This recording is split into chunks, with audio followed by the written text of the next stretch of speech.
What is attachment theory? Attachment theory is I'm going to say, framework for understanding how humans manage and regulate their relationships. And it really is founded on the way humans develop in their close relationships with their caregivers.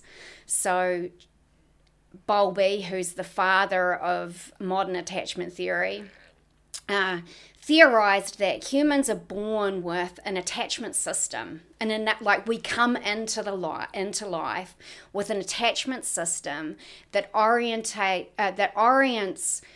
children in ways that make them bond with their caregiver, and that is necessary for survival. Children are not able to just come into the world and live on their own. They need care for a very long time. And so Bowlby theorized that there is an innate attachment system that organizes our responses to ensure that we stay close to our caregivers, that when we're stressed, we seek comfort from our caregivers, and that we use our caregivers as a secure base to explore the world. Now, I think what we'll talk about mostly is how that applies to relationships in adulthood. But generally, the system operates throughout our life to orient us towards those people that we can rely on to give us the kind of support and positive well-being effects that we've been talking about so far. So when you were talking about what Bowlby theorizes about how children come into the world with that framework of attachment, did he also, I'm assuming it's a he? It is a he. It's usually a he. It was a he. It was a he. So this isn't, like the 1960s. Yeah. This is when attachment theory was born. Okay. And so did he also theorize that, because I guess what a lot of the people listening may be most familiar with when people talk about attachment theory is attachment styles. So did he also theorize that when children are born, they come with a specific attachment style and that different people have different ways of attachment, or are those things developed through childhood? That's a really great question. So Bowlby's theory is really about, as infants, there are this collection of behaviours that try to facilitate a bond between the infant and the caregiver.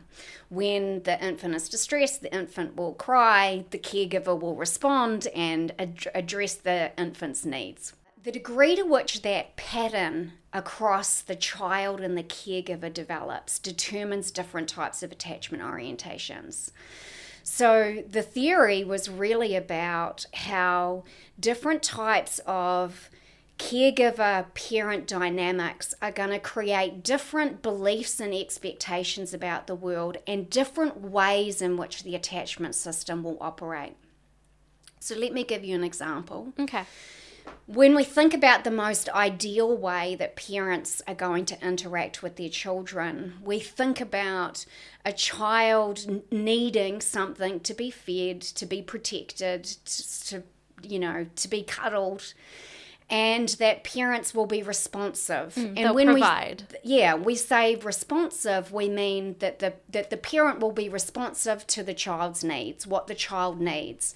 They'll be able to soothe the distressed infant, and in doing so, allow the infant to learn allow the child to learn how to regulate their own emotions, right? To know that their caregiver will be there for them. And so they develop a secure attachment orientation. And that secure attachment is based on experiences in which the caregiver can be trusted to be responsive. But all our relationship partners are not always responsive, and we're not always responsive attachment partners for others. So different types of patterns of infant caregiver interactions create different types of attachment and security, and that continues throughout our relationships with others as we grow throughout adulthood. So when you talk about different relationships creating different attachment insecurities, Are you saying that within different relationships we have different attachment styles for sort of like fit for purpose for those relationships, or do people inherently have an attachment style that kind of carries with them throughout all their relationships? That's a great question. So Bowlby's theory typically is understood as infants that get the care they need, develop a secure orientation, and then they're secure in all their relationships throughout life. Yeah. And then infants that don't get their needs met, develop attachment insecurity, and then they're insecure throughout their whole life. Yeah. That's actually not consistent with Bowlby's theory. Although it is true that people, obviously, our core experiences in childhood really provide a map for us to understand what we can expect from others and how we should relate to others. But Bowlby's theory was really about an adaptive attachment system. He was really arguing for a system that orients humans to behave in ways that can get their attachment needs met. And so that means that the system is flexible to different types of environments, and that's where attachment insecurity comes from. So let's take what you probably know, people will know about attachment anxiety. Sometimes it's called anxious attachment, sometimes it's called preoccupied attachment. People who develop attachment anxiety have histories in which the people that they've really cared about have been responsive sometimes, but then sometimes haven't. So they've had this experience of inconsistency.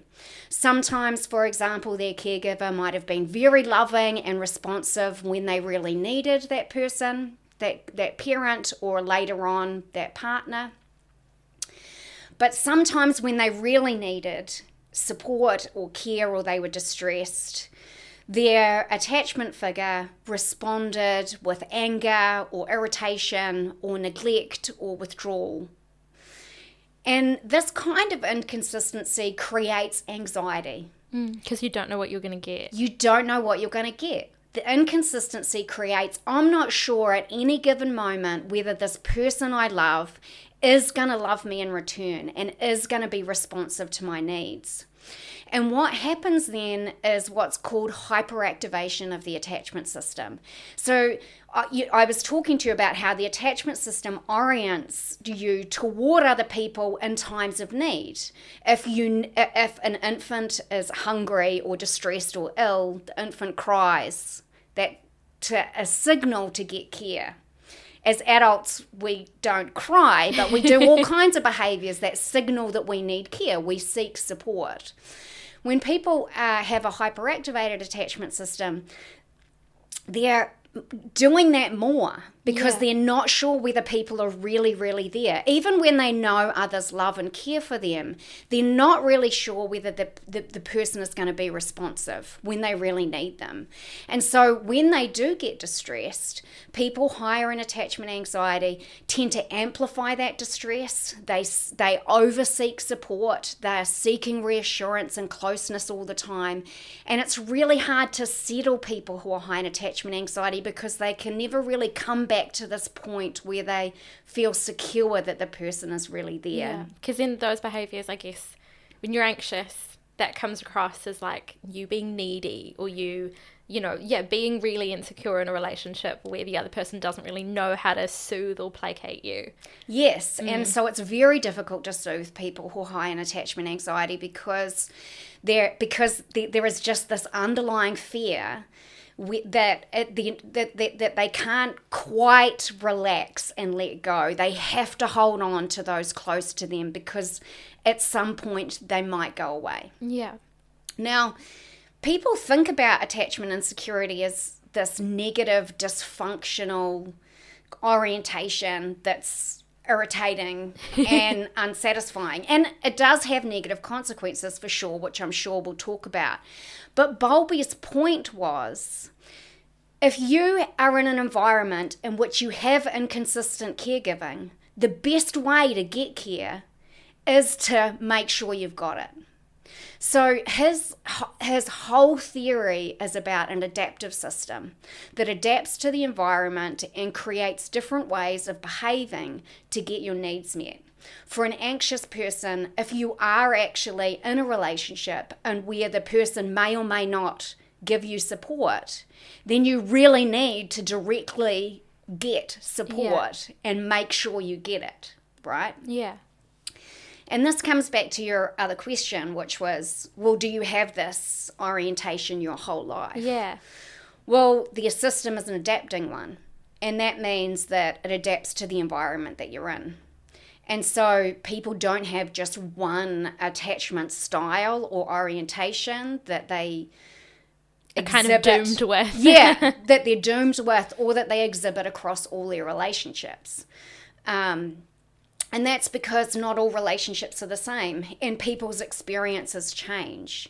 And you can see this quite clearly in your own experiences when you know people have a very secure relationship with their parents, but are very romantically anxiously attached with romantic partners, right?